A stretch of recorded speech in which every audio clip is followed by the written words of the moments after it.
What's going on, YouTube? It's your boy CamATL. Shout out to the DFS squad. Shout out to everybody watching this video right now. Drop a like down below because I already know you're gonna love it. Subscribe to the channel if you haven't already. Comment anything in the comment section. Remember, this is a chance to get $150 if you get the top scoring player and their point total down in the comment section of this final look video. This is it. So all of the thoughts that you have collected throughout the week to try to put together the perfect guess, this is your opportunity. So comment down in the comment section the player that you think will score the most points, the name of that player and the points, and put yourself in for a chance to win $150 to whoever gets that correct. Thank you guys for joining me as always. As you guys know, in the beginning of the week, we do the first look lineup where we kind of just talk about the players that we're putting in the first look lineup and just solely focus on that lineup to get you guys started on the week. In this final look video, we go position by position and break down pretty much our player pool of all the players that we're interested in getting exposure to and why. All right, so without further ado, drop that like down below real quick. Subscribe to the channel if you haven't already, and let's go ahead and get straight into it. As you can see, I am on my NFL optimizer at greenlightdfs.com. All NFL members get access to it. Same thing as if you're a member to NBA, you get access to NBA optimizer. If you're a member to MLB, you get access to MLB optimizer. So we have MLB, NBA, and NFL optimizers on our site. So, all right, starting off at quarterback for this slate. First and foremost, there's a few people I want to talk about. Let's start with Russell Wilson going against Miami at 7-8. Wilson's been the best quarterback in the NFL. Well, one of the best quarterbacks in the NFL this year. He's been absolutely dominating. The situations have just been fantastic. He's been in shootout games pretty much the entire season. The game against Atlanta, the final score 38-25. Most of the game was pretty close. 35-30 against New England. 38-31 against Dallas. The only issue I see with Wilson, and the reason that I side with Ryan Fitzpatrick in this, is game script. Okay. First of all, Seattle's not a team that loves to throw the ball a ton of times anyway. Majority of the time through the years. This year might be different. As you can see, they're letting Russell Wilson cook. They're letting him do his thing. He had 40 passing attempts last week. That's more than you usually see out of him. Normally, you'll see low 30s.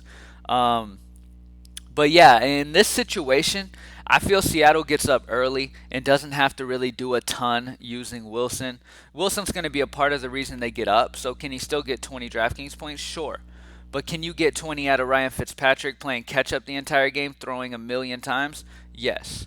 And with that said, let me go ahead and talk about Fitzpatrick. Now, I talked about Fitzpatrick in the first look. I mean, Ryan Fitzpatrick just feels so good to me here. And I'm praying that he's low owned because people just shy away from him because of just his name being Ryan Fitzpatrick. But the situation here is amazing.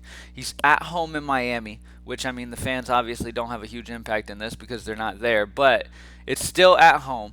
He's going against a Seattle team whose secondary is bottom in the league. They're giving up the most points possible to receivers and quarterbacks. They are giving it up to offenses. All right, Seattle is. The last thing Seattle's going to care to do when they're up by like 21 points is to worry about trying their hard to stop Fitzpatrick from being able to go down and score and rack up those yards. Fitzpatrick has proven through his career he has the upside. He just got 35 against Cincinnati Week 16 last season. All right, he threw 52 times for 419 yards and 4 touchdowns.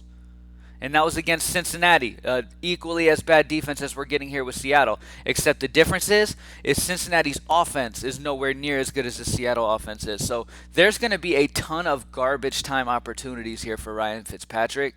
And he is my favorite guy this week. I mean, at the end of the day, it just is what it is. Ryan Fitzpatrick and a few other options that I'm going to talk about is my favorite quarterback because I can't find a flaw with it. Outside of thinking maybe his weapons aren't great, but Preston Williams is a guy who I think is going to be great down the line. Devonta Parker is a really talented receiver. Gesicki is a tight end that he looks to a lot, who is a solid tight end. He's got weapons. He's got decent weapons, especially against a Seattle secondary that's just non-existent. They might as well not even show up to the game. So With Ryan Fitzpatrick being down this entire game and this game script being very heavy pass for Miami, even if Fitzpatrick was to throw a few interceptions, it's not going to matter. He should get 3, 4 touchdowns, easily hits 20 DraftKings points. Really love Ryan Fitzpatrick here at 5-4. All right. Outside of that, let's talk about Dak Prescott. Optimizer really loves Dak and Patrick Mahomes up here. Dak is 7-2, Mahomes is 7-4. This situation is great because I do always expect New England to be competitive. Week in and week out, I expect New England to be a competitive team. So if this game stays close, just like any game this season, if a game stays competitive, Patrick Mahomes is going to dominate.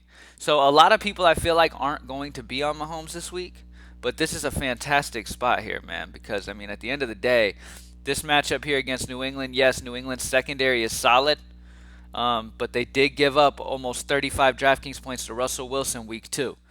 All right, so if Russell Wilson can do it, Mahomes can do it. Mahomes is at home in Kansas City. This game should stay competitive, and like I said, games that stay competitive, Mahomes has the opportunity to dominate. So at 7-4, I would prefer Mahomes over Dak solely on just period. I mean, if I can get Mahomes for only 200 over Dak, I'll take that all day long. Okay? But Dak right here, let's talk about him. Dak's going against a Cleveland squad that gave up almost 28 to Lamar Jackson week 1, 29 almost to Joe Burrow week 2. They held Haskins in check, but Haskins should not even be a starting quarterback, so we're not even going to look at that. It's obviously a fantastic spot here, okay? The matchup is there. The matchup against Cleveland is a good one. The problem is that Dallas is favored, and I do expect Dallas to be up majority of this game. I would prefer Ezekiel Elliott in this game. And that's just me. All right, so I prefer Ezekiel Elliott in this game. Dak has had a fantastic season so far. He has looked fantastic. But at the end of the day, I mean, you've got fucking Ryan Fitzpatrick at almost 2,000 less. That just really sticks out to me, and that's hard to pull the trigger on. All right. So when it comes to spending up, I would go Patrick Mahomes. He's the first guy that I look at. I would rather Patrick Mahomes over Lamar Jackson, yes, solely on the fact that Washington's defensive line has been decent. They did give up over 33 to Kyler Murray. Kyler did some damage on his feet against them.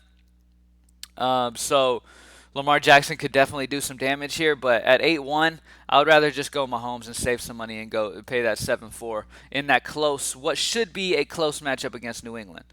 All right. Who else do I want to talk about? Let's talk about Josh Allen, because Josh Allen has been an absolute monster this year. 33, 37, and 36 are the DraftKings points he's scored this season. He's just been fantastic. All right, he has been dominating. The problem is he's going against a Las Vegas squad that has done pretty good against quarterbacks. They have not been too bad. They shut down Teddy Bridgewater, which let's not even count that as Teddy Bridgewater. They shut down Drew Brees, kept him under 20. Cam Newton only got 12, and Cam Newton's on a rejuvenated spree this year. All right, so Josh Allen, it's not a fantastic spot for me, and at 7-3, I would prefer Dak Prescott or Patrick Mahomes, but he's okay in GPPs. All right. Another spot, let's see. Kyler Murray. Kyler Murray going against Carolina here. Kyler's another guy who's had a very consistent, solid season. The problem is he's only he's 7K, and those options around him are too good. Patrick Mahomes at only 400 more. I would just rather Patrick. Okay, that's pretty much all it comes down to. But Kyler Murray can do a lot of damage on his feet here in this matchup. But yeah, I don't think that Arizona's really going to have to do a ton of throwing in this one. It could end up being a Kenyan Drake game, and we'll get to that in a minute. But yeah, Kyler Murray is an option that I'm not going to have much of this week. All right, now let's talk Deshaun Watson, because this is an interesting spot here against Minnesota. This Minnesota squad gave up almost 34 to Aaron Rodgers. They've done a pretty good job the last few weeks limiting Phillip Rivers to 12, Tannehill to 16. Deshaun Watson is at home in Houston. I think that this is a solid game here in general. I think this game stays competitive. It's a solid total. Houston's up there over 28, almost 29 projected points. There's a lot of high-scoring offenses this week. It's all about getting exposure to the right offense that's able to have the correct game script that you need. You know what I mean? Because I could see a few of these going in the wrong direction where the quarterback that you play, the team gets up and then doesn't throw a ton. But Deshaun Watson's in a fantastic spot. He does seem too cheap at 6'6". We know the possibilities that he has. We know the capabilities that he's able to put up. I mean, shit, I'm sitting in a house right now I paid for with having Deshaun Watson paired with Fuller and Hopkins last season. So I'm never going to hate Watson. He is a life changer. Deshaun Watson is fantastic. At 6'6", he's had a mediocre season so far. I do expect this game to stay close. He is at home in Houston. So I'm going to call it Deshaun Watson's going to have a solid game here at 6'6". Do I prefer him over Fitzpatrick? That's still very tough because he is 1,300 still. But it just comes down to roster construction. But when it comes to quarterbacks, I'm still on Fitzpatrick the most. Love Fitzpatrick or Mahomes. But Deshaun Watson's a solid option. Let's talk Cam Newton, and then we'll move on. Cam Newton's had a big game this season, going against Seattle. 38 against Seattle. He struggled last week against Las Vegas because New England got up and just stayed up. There was no need for Cam to do a ton. This matchup will not be the same way. Kansas City's going to get up. New England's going to be the dogs here. They will be behind in this game. And I expect Cam Newton to have to do a lot, whether it's on his feet, whether it's whatever, okay? Now, Cam still showed that he could do it with his arm week 2 against Seattle, throwing for almost 400 yards and throwing the ball 44 times. And in that situation, they were down against Seattle most of the game. This is the same type of situation here against KC. KC's done an okay job. The secondary's done an okay job this year. They did really well against Lamar Jackson last week. They shut down Deshaun Watson and Tyrod Taylor. But Cam Newton here in a behind game, I could see how this ends up good. And at 6'4" in GPPs, I'd be completely fine with it. All right? Let's move on to running backs. Those are my main guys. You know what? Hold on. One more guy.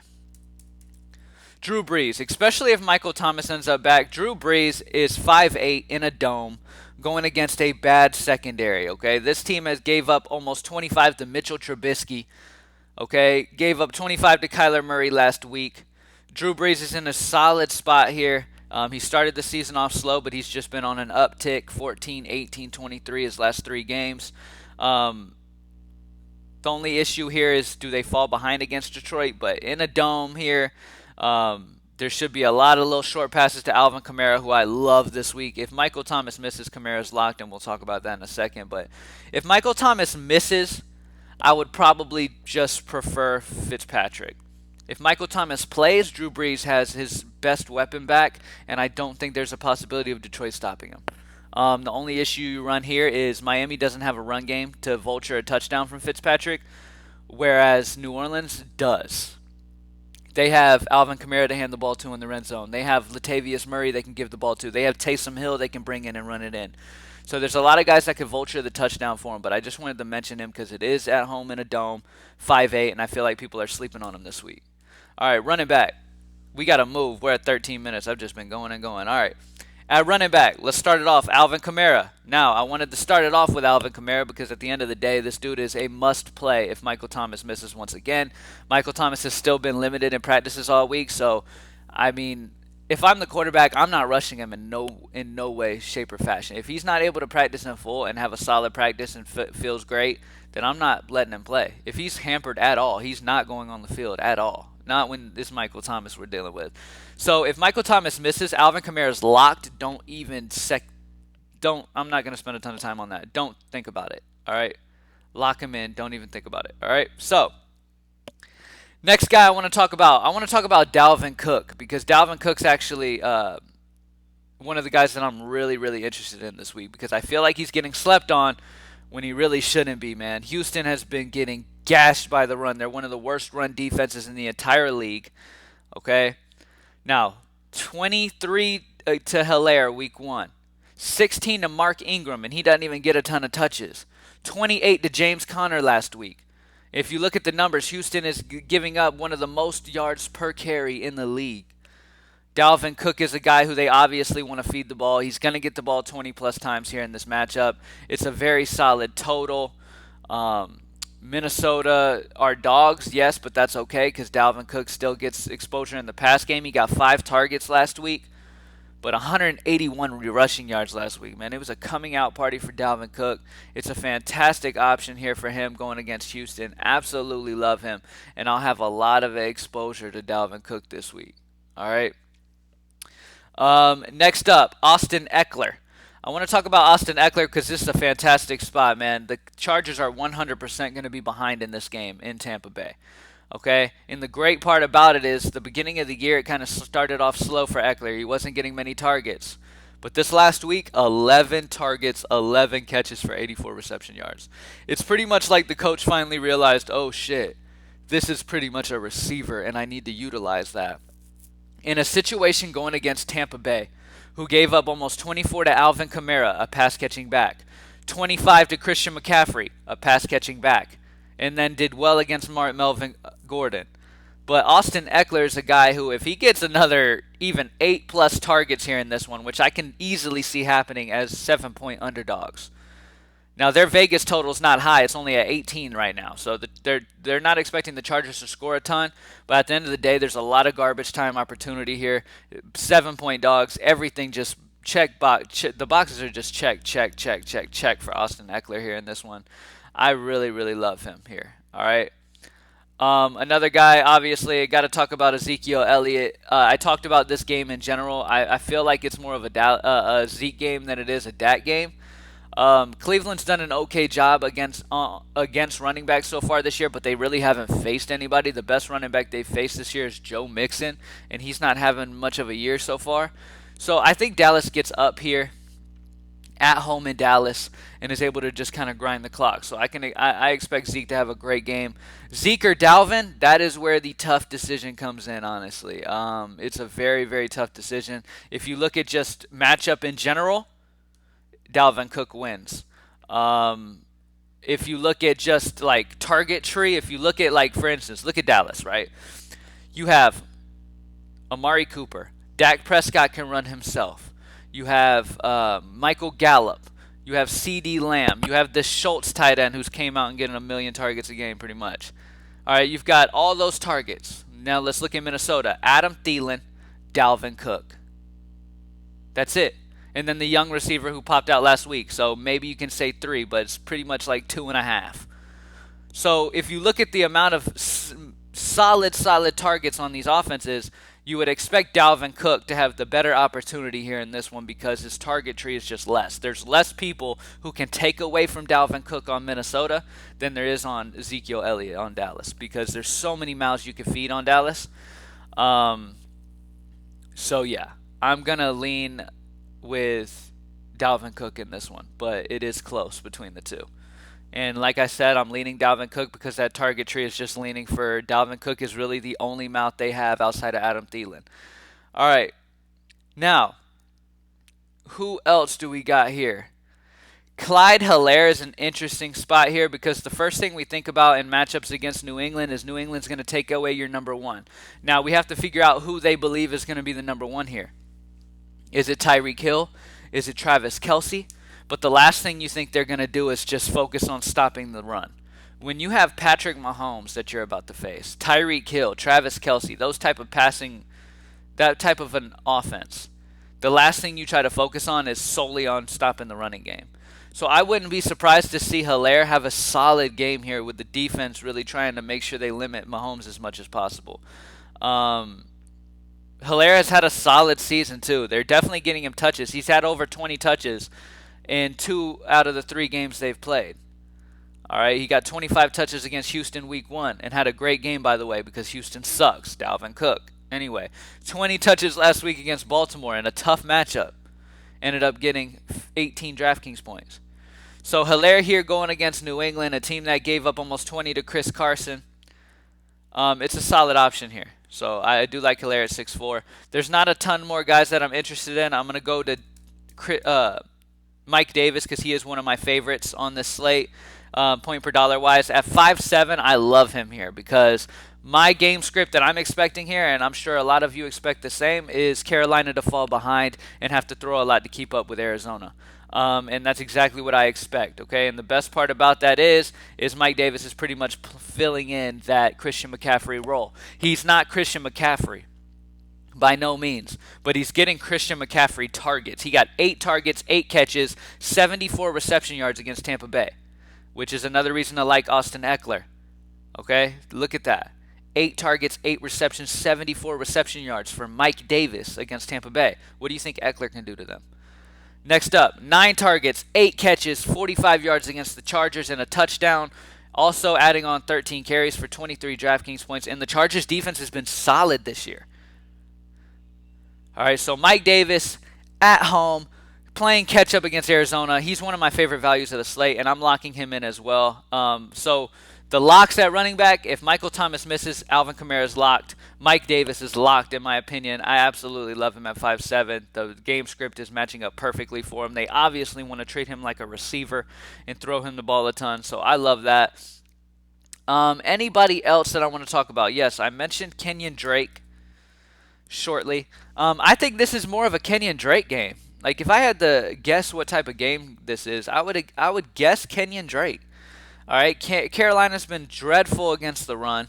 I mean, absolutely horrible. Gave up 36 to Jacobs week 1, 30 to Fournette week 2, and he wasn't even the main guy expected coming in. 31 to Austin Eckler last week. This is Kenyan Drake's coming out party if I've ever seen one in my entire life. This is it. Okay, if he does not show up against Carolina here, he's dead to me. I will not be playing him anymore. Okay, but it is a bright sign to see him getting damn near 20 carries per game so far on average. He's going against Carolina, who's been getting gashed. Arizona should win, should get ahead in this one. I love Kenyan Drake, and if you have Mike Davis, I understand running it back with Kenyan Drake. It's a solid option. So Kenyan Drake is a great choice. All right, let's move on to wide receiver. I'm sure there's a few other running backs we could talk about, but we're at over the 20-minute mark already, so let's go ahead and talk wide receiver. First and foremost, I want to talk about Devonta Parker because I love Fitzpatrick. Devonta Parker, man. So last year, if you guys remember, Fitzpatrick and Devonta Parker had a stretch where they were like the best duo in all of the NFL. All right, I'm going to give you week 11 through week 17 for Devonta Parker last season. 23 against Buffalo, 15 against Cleveland, 37 against Philly. Then he had a bust game against the Jets where he only got 4. And then 23 against the Giants, 25 against Cincinnati, 24 against New England.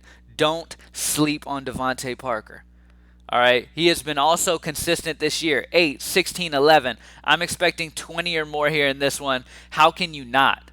Seattle has been getting gashed through the air, and we know the type of connection that Fitzpatrick and Devonta Parker have already showed. Those numbers I read to you, that was Fitzpatrick and Parker together. All right? Outstanding numbers. Absolutely love it. On top of that, those numbers where you see Devonta Parker smashing right there, when I just read to you, Fitzpatrick was smacking through those times too. So it's a great duo, and if I love Fitzpatrick, I have to love Devonta Parker, plain and simple. All right. Next guy that I want to talk about, let's talk the Cleveland receivers. Let's start with Odell. I talked about Odell in the first look. Absolutely love my boy Odell. He was added to the injury report recently. If he misses, then it's Jarvis Landry week all day, every day. He has a it looks like he has a back issue. We'll have to see how it goes. But I'm recording this before they're able to have that updated news on how he was able to do in practice Friday. But Odell Beckham is a solid option if he plays. If he misses, Jarvis Landry is locked, okay? You have to understand, at the end of the day, I expect Dallas to be up in this game, and I expect Cleveland to have to throw, and Dallas' secondary has been atrocious. Just look at what Tyler Lockett did last week. Look what Metcalf did last week. Like, receivers are dominating Dallas. Their secondary just is not good, okay? Gave up 40 to Tyler Lockett. So Odell Beckham and Jarvis Landry are both fantastic plays at receiver, and I really, really love both of those guys. If you're going Russell Wilson, obviously, you got to pair him with Lockett or Metcalf. Both of those guys are fine. If you're going the Russell Wilson route, you have to pair him with one of those. If you go Kyler Murray, same thing with Hopkins. I don't feel the need to pay that high. I haven't really been paying that high at receiver this week just because. A next spot that I want to talk about is going to be, let's talk about Marvin Jones, all right, because Kenny Galladay is going to see a lot of Marshawn Lattimore, okay, who's a solid defender. Now you're getting Marvin Jones on the other side, who should have the opening. Now, we've talked about wide receiver twos dominating New Orleans through the years. Now, I do expect Detroit to be behind. They're at home in a dome. It's a solid spot here for Marvin Jones, especially if you end up going the Stafford route, which I like Stafford as well. Then pairing him with Marvin Jones at only 4.9. Marvin Jones is only 4.9 going against the defense that just gave up almost 30 to Lazard. They're at home in a dome. The matchup is fantastic. Sometimes you just don't need to overthink situations. All right? Kenny Golladay is back. That takes the attention off of Marvin Jones.